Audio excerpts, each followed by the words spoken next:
Hello everybody and welcome to Gene's Reviews from a regular dude, where I do trailer reactions, I react to YouTube videos, I review YouTube channels, and occasionally I'll review a movie. Basically, I just do whatever the hell I want. Hello everybody. I've always been interested in like the mafia, stuff like that. I like watching stuff about it and reading up about it, and like Al Capone and Bugsy Siegel, John Dillinger, all those guys from like the 30s and 40s.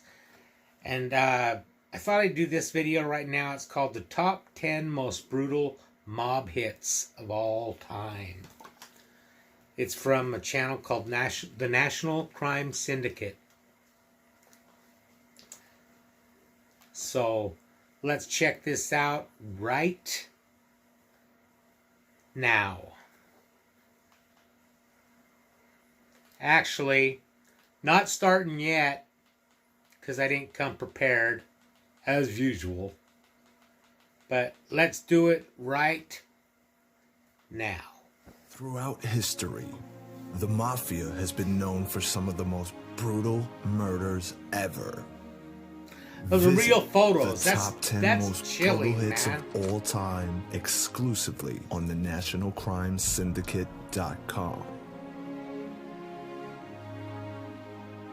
The Italian-American Mafia have several rules and customs that must be obeyed by all its members. From drawing blood from a pinprick on a mobster's finger, right through to swearing an oath over a gun or holy symbol. These are just some of the ceremonies and traditions laid out by the crime families, and they stood for years. If any rules were broken by members, they can often be killed by another family member or hired hitman. The Code of Silence, or Omerta, was first introduced to the public back in 1963 when Joe Valachi uncovered many of the Mafia secrets during his testimony at the Kefauver hearings. It was meant that any mobster should avoid talking or informing authorities about any criminal activity under any circumstances. Even if a mobster had been physically and brutally attacked by another mobster, the Code of Silence should still apply. If you were to break the code, then the result for this would be death. This brings us to the title of our latest documentary, the Top 10 Mafia Hits of All Time.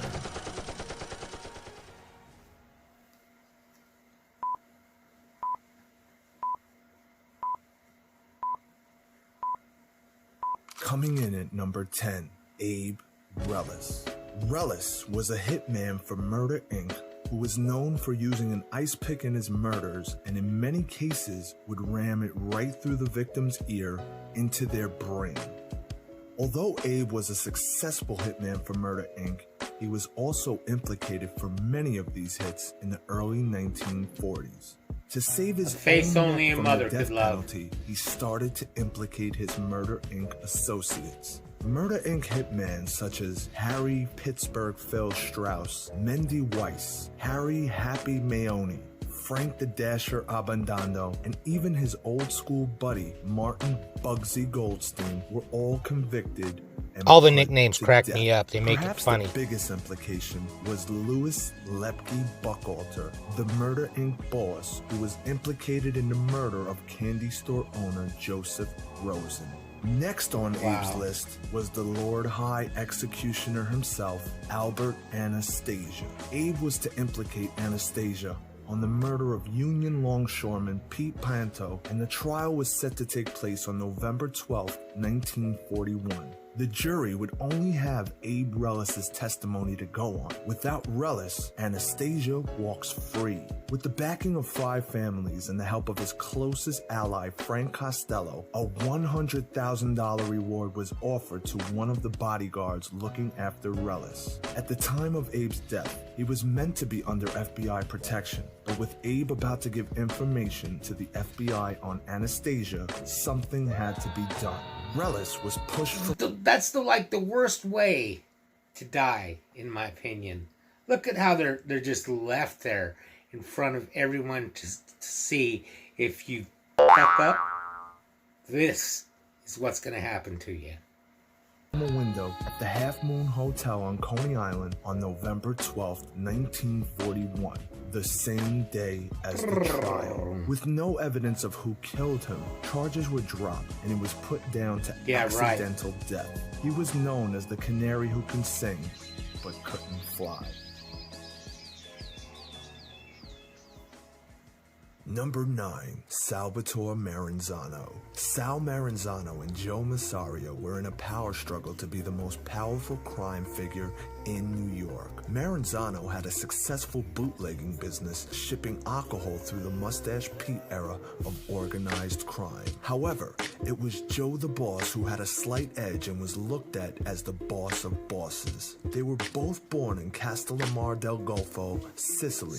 And the power struggle that led to some brutal deaths became known as the Castellamare War. One up-and-coming mob figure, Lucky Luciano, who ran a small gang under Joe the Boss, thought that all the bloodshed was bad for business. The look on his face is just like, what are you gonna do? The old ways of crime. Lucky realized that crime had to become organized. He knew that both bosses needed to be taken out, and as Maranzano was looking likely at winning the Castellamare War, Luciano plotted a successful hit with him against Joe the Boss. This would promote Maranzano to the boss of bosses, where he would organize the gangs into families, including the 5 families. You know, these guys, they're all really, really smart. There's other ways they could make their money, but they choose this. I don't get it. They could have done all kinds of different stuff to make their money legally. They're smart guys, but they're just going to go around and kill all their own people instead, and so that they can have the power over them. Of New York. The power unfortunately went to his head, and he had no time for Jewish gangsters. Again, Luciano thought this was a bad business decision, especially as he had a great business partner in Meyer Lansky.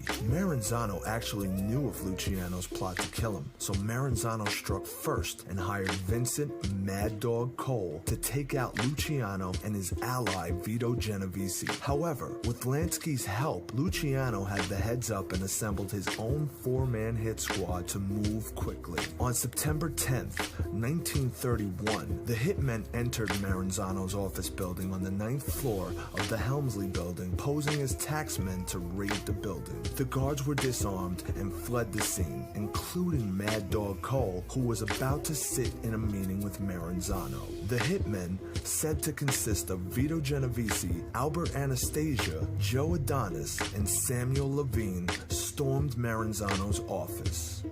They first grabbed Maranzano and then pinned him to the wall, where they proceeded to stab him 4 times in the chest, stomach, and face, slicing his mouth and strangling him. They finally finished off the boss of bosses by firing off 6 shots at him from close range. Which brings us to number 8, Joe Massaria. Joe Massaria was the bosses of bosses during the 1920s Prohibition era. He was a crime boss from the Mustache Pete era of organized crime and was known as Joe the Boss during the last part of the 20s after the assassination of Frankie Yale. The ongoing turf war between Massaria and rival crime boss Salvatore Maranzano, known as the Castellamare War, shed too much blood on the streets of New York. Lucky Luciano and Meyer Lansky, who were 2 up-and-coming mobsters, knew that the bloodshed was bad for business. Something had to be done, and that something was a plot to take out both of the old worldly gangsters, starting with Joe the Boss. Joe the Boss, his bodyguards, and Lucky Luciano all met at a seafood restaurant at 3 p.m. on April 15th, 1931. The restaurant was one that Massaria visited on numerous occasions. It was called Nueva Villa Tamaro on Coney Island. This is a photo of the restaurant back in the day. Today, Villa Tamaro is occupied by Banner Smoked Fish and is located on 2715 West 15th Street. The hit went down as follows.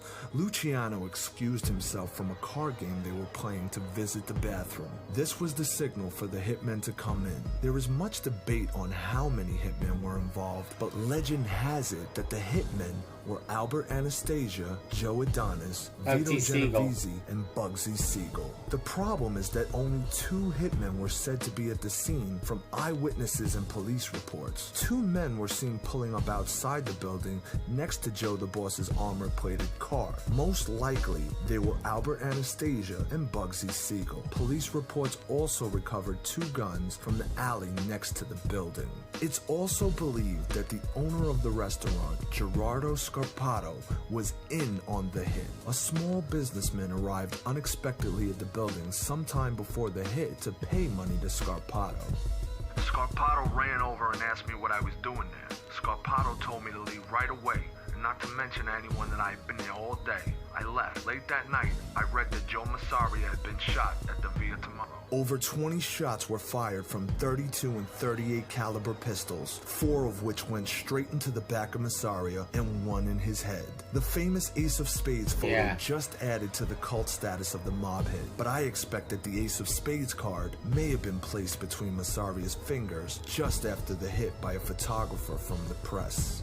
Once again, and as expected, no one was ever And arrested Bugsy Siegel for is his the one that murder. started Vegas up, I believe.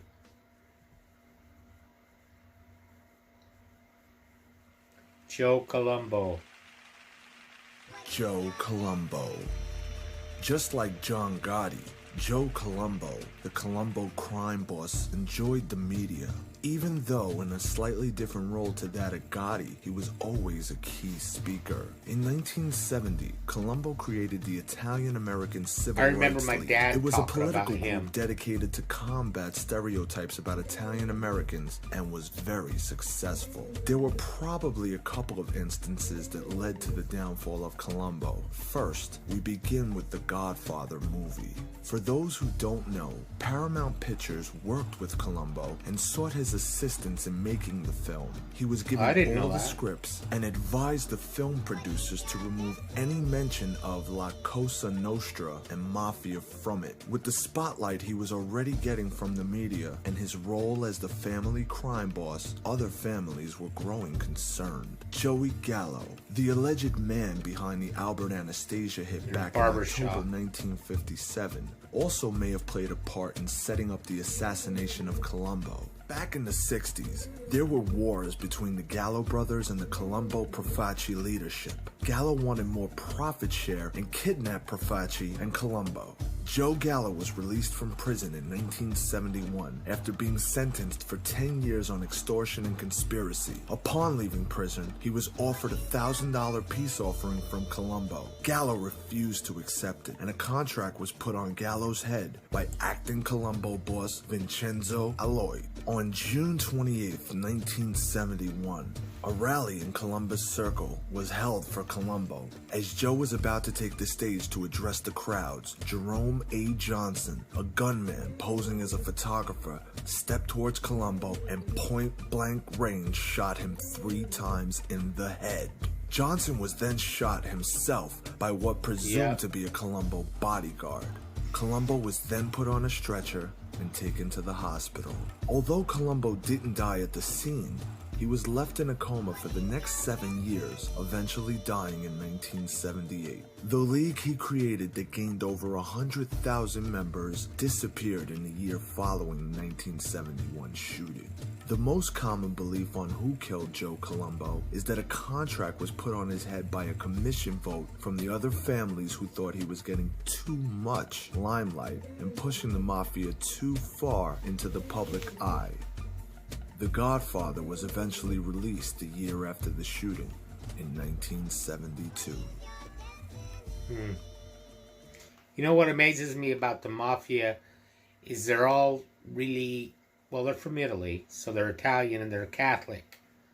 And they're all always praying and Mother Mary and all that stuff. And yet they go around and they murder people.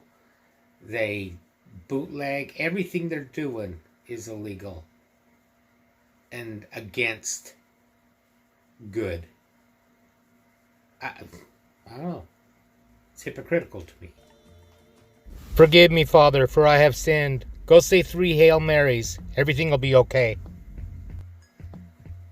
It's like they think that they'll be okay if they're, Dutch Schultz. prey and all that stuff. Dutch Schultz, whose real name was Arthur Flagenheimer, made his name and fortune in bootlegging alcohol and the numbers racket. Schultz rackets were threatened by Lucky Luciano and tax Dude, what evasion the hell's trials wrong with led your by eye? Prosecutor Thomas E. Dewey. Heard of him. In an effort to avert his conviction, Schultz asked the commission for permission to take out Dewey, which they declined. After Schultz disobeyed the commission and attempted to carry out the hit himself, they ordered his murder in 1935. He was shot once below the heart in the bathroom of the Palace Chop Out restaurant, but staggered out and sat at a table, not wanting to die in the bathroom. I The understand hit that. was carried out by Murder Inc. members Charles Workman and Mindy Weiss, don't want to die with your acting head on down by the orders from toilet. Lepke Buckalter. Dutch didn't die straight away. He was given plenty of brandy as the medical team that arrived on the scene didn't have any pain relief with them. He was taken to the hospital in an ambulance, and after surgery, it was thought that he might live.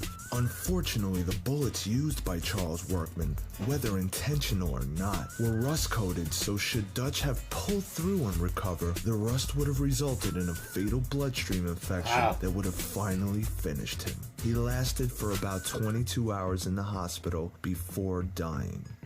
Being in and out of consciousness, and probably dosed up on drugs to help ease the pain, he uttered some random last words. A boy is never wept, nor dashed 1,000 kin. You can play jacks, and girls can do that with a softball and do tricks with it. Oh, dog biscuit. And when he is happy, he doesn't get snappy. Maybe he was delirious. The world is beginning to understand. We're making a strong statement. Together. We're marching on to do what's right. Around America, Around the world. and around the clock. Together. Whatever it takes. Angelo Bruno. A man that liked to settle things on paper rather through violence, Angelo Bruno was known as the Gentle Don and was a pillar of his home community in Philadelphia. He took over the Philadelphia crime family in 1959 and controlled it up until the time of his death in 1980. He had developed many enemies during his time as boss by cashing in on the heroin market in Philadelphia while other families were barred from narcotic distribution. Antonio Caponegro, aka Tony Bananas, allegedly ordered the killing, but he himself was killed just a few weeks later in retaliation. Bruno was killed by a single shotgun blast at point-blank range to the back of his head while sitting in the car with John Stanfa, future boss. Some dollar bills were found stuffed in his mouth and anus to symbolize greed. And that's brutal.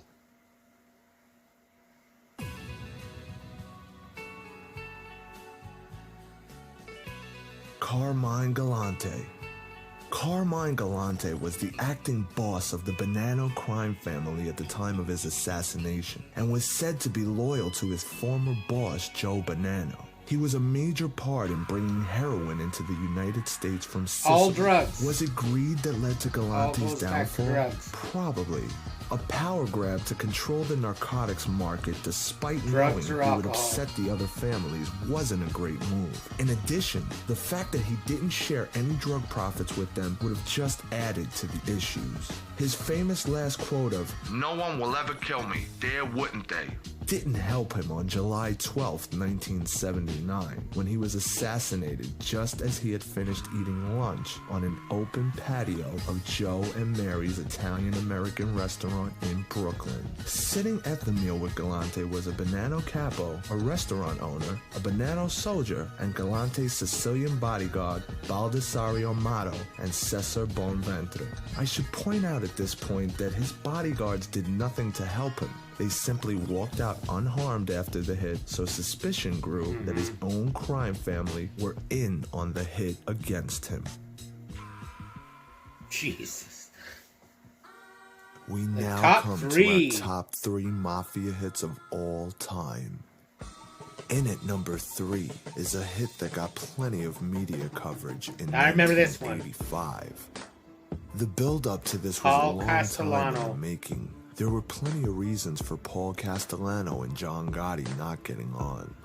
Gotti believed Paul was just a businessman and never served his time on the street. Gotti also felt, as most mobsters would, he never got his hands dirty enough to be considered a true mobster.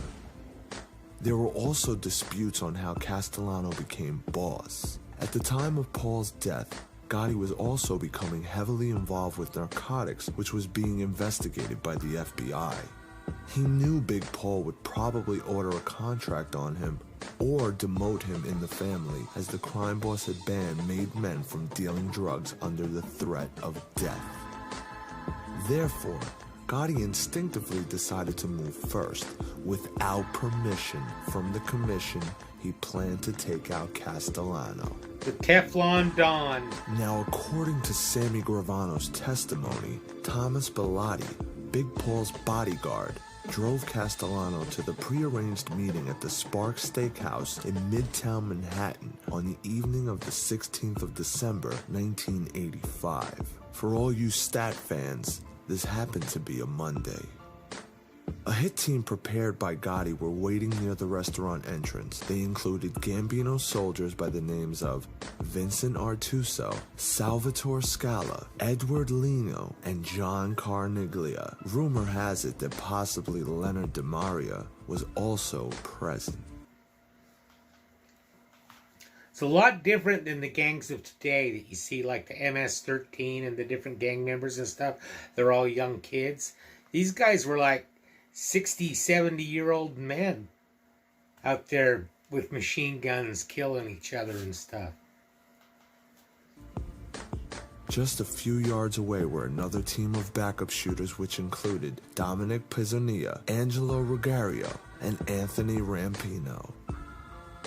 The gunmen ran up to the car as both men were getting out and shot them several times. John Carniglia was the gunman who actually shot Castellano in the head, delivering the fatal The look hit. on their He was face. also hit in the Kiss chest me. and abdomen. 6 bullets entered Paul's body that night. His bodyguard Thomas Bellotti was actually unarmed on the evening, so he couldn't have fought back if he wanted to. After Paul had been shot, Anthony Rampino took aim at Bellotti, shooting him 6 times in the head and chest. In a car down the road sat Gotti and Gravano, who observed the hit take place. Before they left the scene, they drove up to take a closer look at the 2 bodies. These are 2 photos of Thomas Bellotti, the first of the police covering him up. The second shows Bellotti lying on the road as police cone off the area. The hit on the boss of bosses would spark a massive aftermath, including Vincent Gigante planning a contract on the head of Gotti, but that's another story. Yep. He's the one that Bugsy started Siegel. Vegas up. Opened that first casino.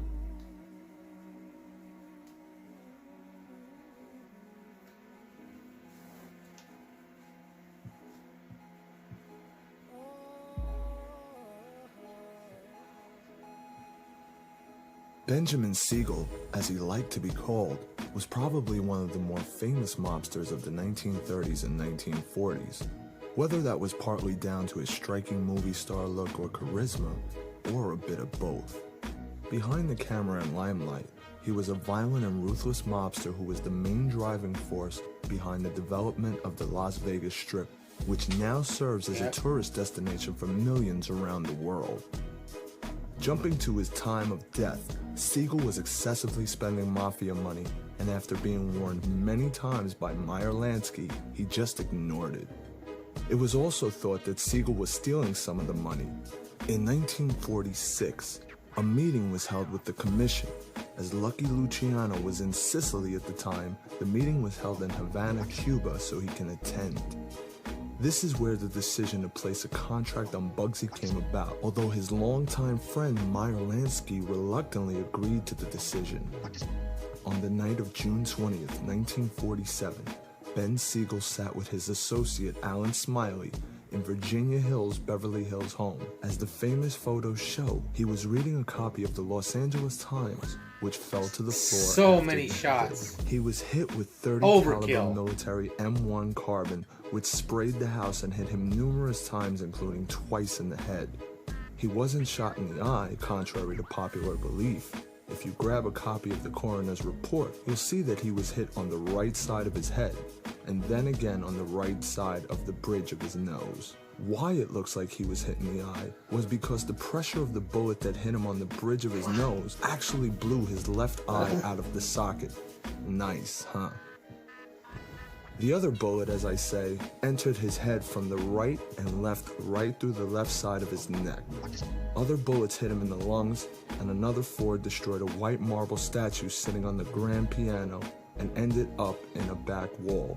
There were a total of 9 shots fired into the house that night.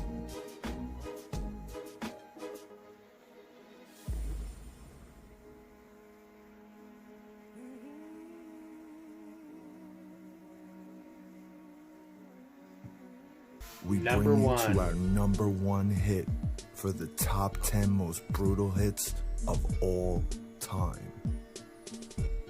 Coming in at number Albert 1, Anastasia. Albert Anastasia.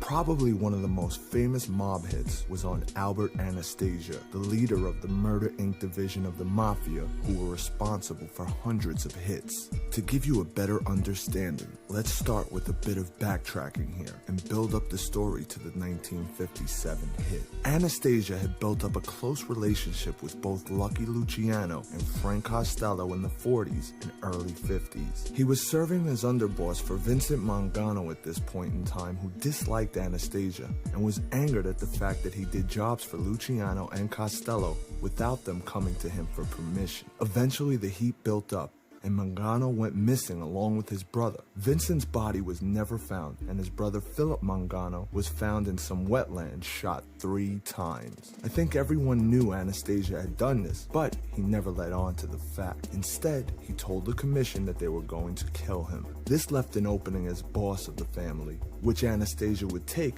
thanks to a bit of help from ally Costello. For Frank Costello, it meant that he had some protection against Vito Genovese. Anastasia also had the backing of Joe Bonanno and Luciano as the family became the Anastasia crime family. The publicity of the Schuster murder and Anastasia's general greed would have played a big part in his assassination, They're all but greedy. the role Vito Genovese had would be the pivotal point in Anastasia's downfall. Genovese wanted to be crime boss. The only thing to stand in his way was Frank Costello. To take out Costello, he needed to take out Anastasia and seek approval from Meyer Lansky, who at this point was acting boss while Luciano was in jail.